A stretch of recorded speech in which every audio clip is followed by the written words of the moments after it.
Donc, dans ce rapport relatif à la fourniture par la région de services numériques de confiance sous couvert de sécurité, c'est bien la mise en place d'un système de contrôle total des ordinateurs et des connexions qui est mise en place auprès des utilisateurs. La charte, dans son chapitre 1.4, porte sur les utilisateurs concernés.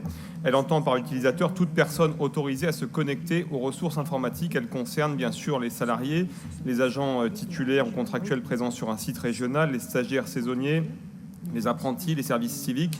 Pour autant, sont exclus de cette charte certaines catégories au nom des libertés politiques ou syndicales, comme les élus du conseil régional, les membres du Césaire, les organisations syndicales et le COS, ce qui n'est nullement choquant, mais on s'étonne alors de l'absence des collaborateurs des groupes d'élus du conseil régional.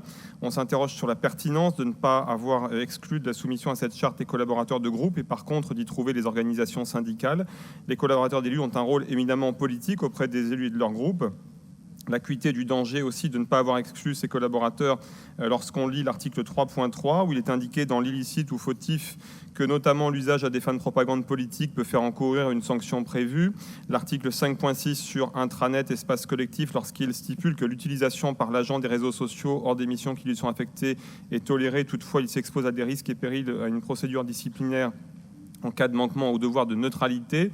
Nous aimerions comprendre la logique d'inclure les collaborateurs d'élus dans la charte alors qu'ils font corps avec leurs élus, qu'ils participent pleinement à la prise de décision politique, œuvrent en conseil auprès de leurs élus. En cela, ils font de la politique et participent pleinement au jeu démocratique de notre institution, tout autant, voire plus que les membres du Césaire par exemple. L'ensemble de leur travail, de leurs échanges avec les élus, des associations, des acteurs publics régionaux, que sais-je, doivent être sanctuarisés, tout comme le sont ceux des organisations syndicales de notre institution.